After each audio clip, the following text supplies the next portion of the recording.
LeBron James just hit 40,000 points in the NBA, which is crazy, but what's even more crazy is that I was the one that got to make the official artwork for the NBA social media pages, and I'm about to show you how I did it. Well, I'm gonna show you how I made one version, my favorite version, but it didn't end up being used as the final approved version. So I'll show you how I did that, and then I'll also put a speed art at the end to show you how I arrived at the final deliverable that ended up on the social media page. The version we're gonna be making today is this version here. I just thought it looked a bit more epic, a bit more monumental, and yeah, that's why it's my favorite. So yeah, with that said, let's jump into it. I'm gonna start with this photo of LeBron looking all stoic. He's got a pretty iconic silhouette, and I thought that would represent the graphic perfectly. I also got this separate PSD full of a million pre-cut out photos of LeBron. I done them all off camera, obviously, because, you know, it's boring as fuck. I also have these 3 squares to use as a color reference, so I'll just drag those into the main comp. Then I'll start by making a new color fill and get the darkest shade of purple from the reference. I'll duplicate that, get the medium purple, then one more time with the lightest, almost pinky kind of color. Now with the medium purple, I want to create a nice grading with a soft brush, so I'll just paint that in, something like that. Then I'm gonna do the same thing with the pink color. So I'm gonna duplicate this color fill and clip it to our main background photo of LeBron, but I'm gonna go back to this purple from the reference. And then I'll paint that in at the bottom to fade out the lower part of the photo a little nicer like this. Something I like to do, especially with close-up photos, is add a vibrancy layer or a hue and saturation, whatever you like more really. I'll turn down the saturation, and then with the mask, I'll paint that into like the eye whites and the teeth areas. No one wants yellow eyes and yellow teeth, and it makes the photo look like it's got like really nice studio lighting. I'll also add a bit of brightness with the same layer mask as well.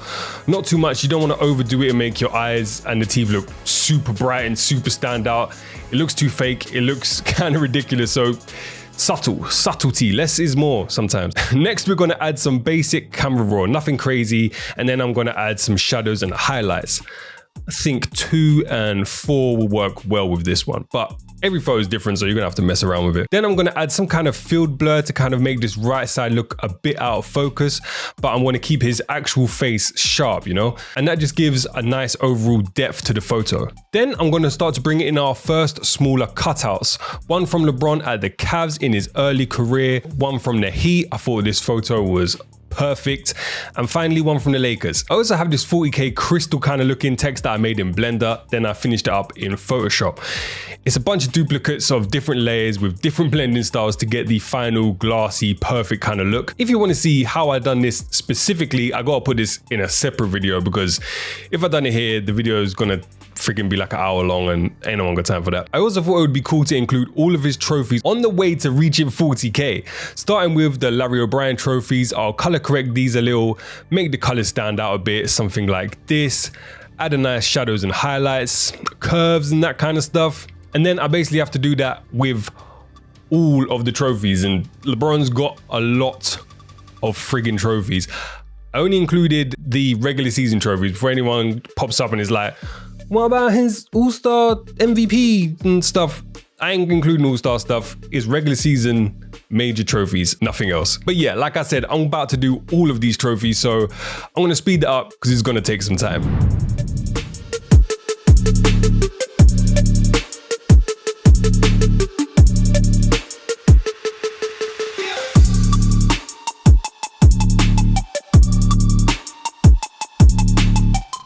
Right, all of the trophies are in, but now I need to add shadows in between all of them and underneath every trophy. So I'll probably speed up this part as well.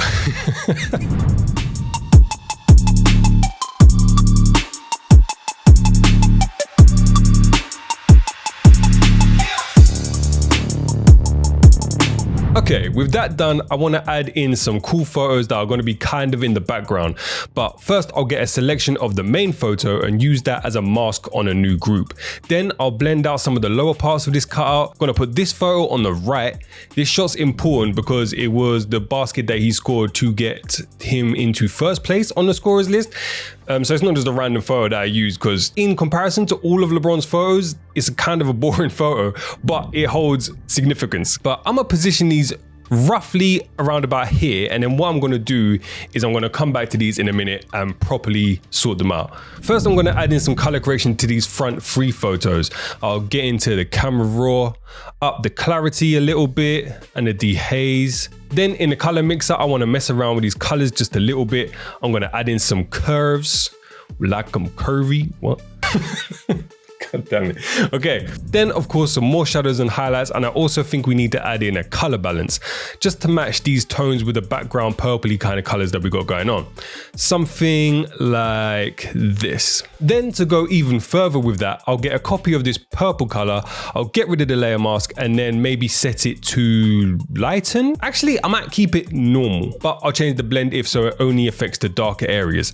And then maybe turn that all the way down, something like this. I'll turn the opacity down a bit, and that way all the darks are gonna be a consistent color, you know? I also put all these cutouts in a group and clip that purple overlay kind of layer to them like this.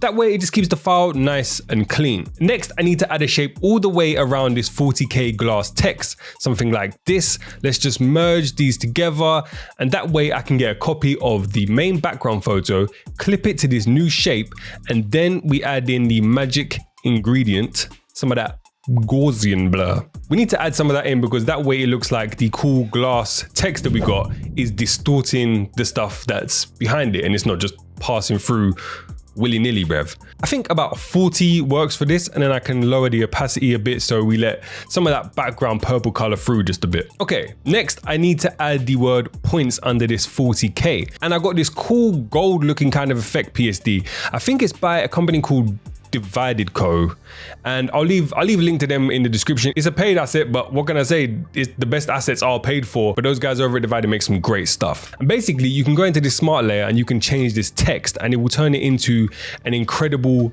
gold looking kind of effect. So I'll add my points text in here. I'll change the font to maybe something like Euro style. We'll try the black italic version. Yup, that's clean. And I'll scale that up.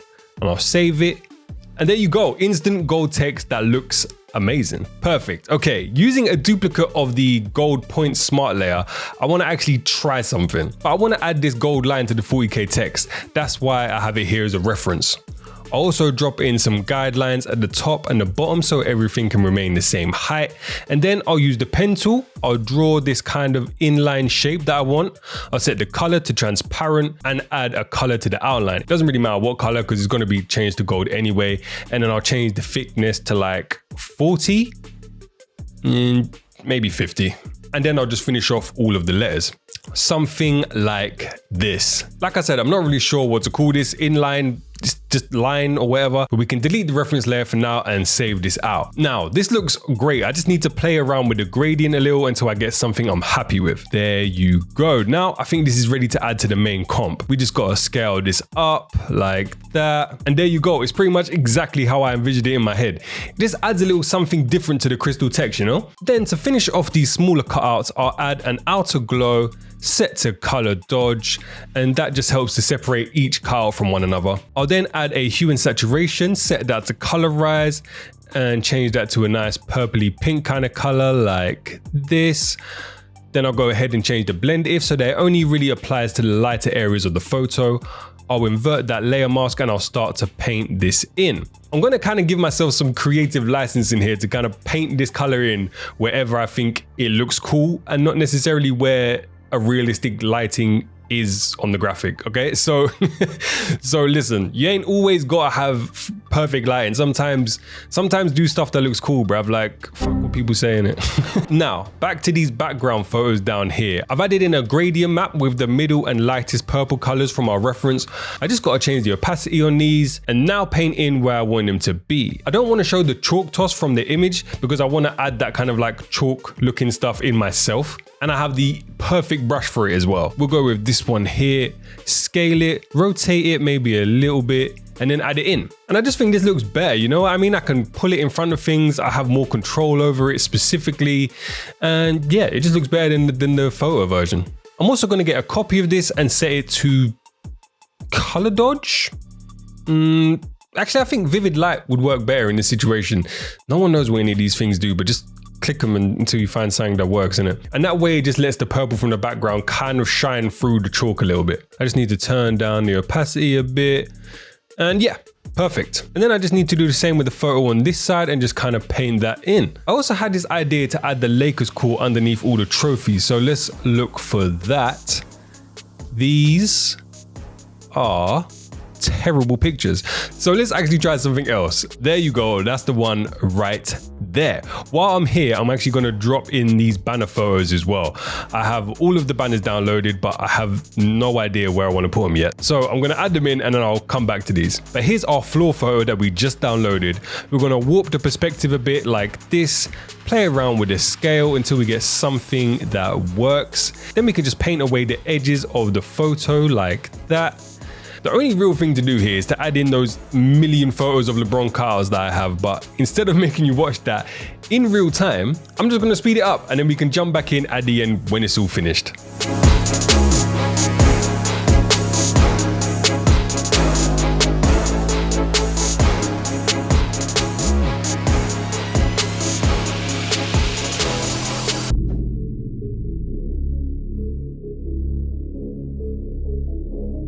Perfect. All the players are put in and the final cherry on top is that I got this cool crown that I actually made using AI. Don't tell no one. It's a divisive area in the design community right now. I know, but it looked really cool in my defense. You don't tell nobody, I won't tell nobody. So no one will know. You're never gonna know. How will they know? I'm gonna have a video coming out very soon about the AI and me series, making realistic logos. I'm gonna have that coming very soon, I promise. I also need to figure out where I'm gonna put these banner images because they're kind of just floating and they don't look good right now. Like I've got to fit in the Lakers one too, and I don't know if up here is the best place for him, to be honest. Like up here by his forehead, it's not looking good, bruv. It's not working, I'm gonna be honest. After a longer time than I'm probably proud to admit, I ended up with the banners down here. But now I think it's time. It's high time. It's past time. It's been time. It's been time. It's time I add in some glows. So with a soft brush and a yellow color fill, I'll paint that in on the crown like this. The crown is definitely not AI. What are you talking about? Who told you that? Who sent you? Who paid for your admission? I'm gonna add some purpley smoke as well behind the crown just to lift it from the background a little bit. To finish this off, I'm actually gonna use some of my flares because this one from my pack would fit perfectly. So I'll grab that and a couple more and I'll drag them in. Then I just need to position them where they need to be. I might also change the hue on this one as well. Then I want to add in that purple flare to the 40K text. So we add that one up there, alt click and drag this one down to the lower left as well, like that. Now, I had this idea to make the NBA logo man gold. It might just make it feel a bit more prestigious and a bit more like royal and regal. I do not think this is going to get approved. It didn't get approved, but I'm gonna try it anyway. Then I have this nice Lebron signature that I want to incorporate and also make this gold, but I just need to change the blend if on this layer to get rid of the background like that. And now it's ready to be used. I'll drag that over and position it somewhere down here. Went ahead and clipped that same gold layer to it, which is looking perfecto. Then we can add in his name because designers love adding players' names to graphics. They just look cool. But I also want to include the logos from all three teams that he got his points with. So we'll start with the Cavs. I'm using a black and white version of the logo because I actually just want to use the white parts. So I'll position it like this. I dropped in the other two logos and changed the blend if so just the white parts were showing, like I said. I mean, I can try it with the gold as well, but nah, I ain't really feeling that. I ain't feeling that at all, bruv. Get rid of it. So I kept the logos white and added in a thin outline around the design and dropped in that same gold effect. And I think that helps with the whole prestigious kind of feel. There's not much left to do with this graphic, you know, like we're basically there. I did actually want to try adding some custom flares to the background in After Effects. I'm going to use a paid plugin called Optical Flares by Copilot. It ain't cheap, but it bangs. A+. I ended up with these streaky looking flares that I think look delicioso. I know they're in front of the whole graphic right now, but this is just a mock-up. Let me land. They're gonna be in the background in the final edit. So I got the purple color and I also got this nice gold looking flare too. And I think that is all we need. So I'm gonna export these and drop them into our PSD. After I save out the final smart layer, this is how we're looking. And it's looking pretty damn good. I'm pretty happy with it. So yeah, this was the finished final piece that I liked. My favorite version, it was actually the version 1. It was the first version. So I'm gonna tack on a speed art now to show how we got from this to the final look that was actually approved and posted on the NBA social media pages.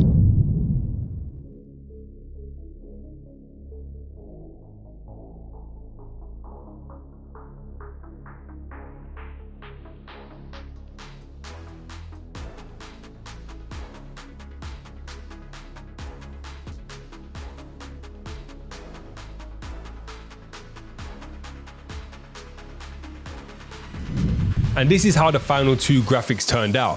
Which one's your favorite? Drop a comment, let me know. Like I said, my favorite is 100% the first one, but I like the second one. I'm not mad at it. I like the composition and everything like that. Lastly, for my asset store, ethanjdesignshop.com, where you can get LUTs, flares, light effects, all that kind of stuff. Use the code 40k points at checkout for 20% off. That's for sticking around to the end of the video. Thank you. Follow me for more design videos like this, and I'll catch you on the next one. Peace.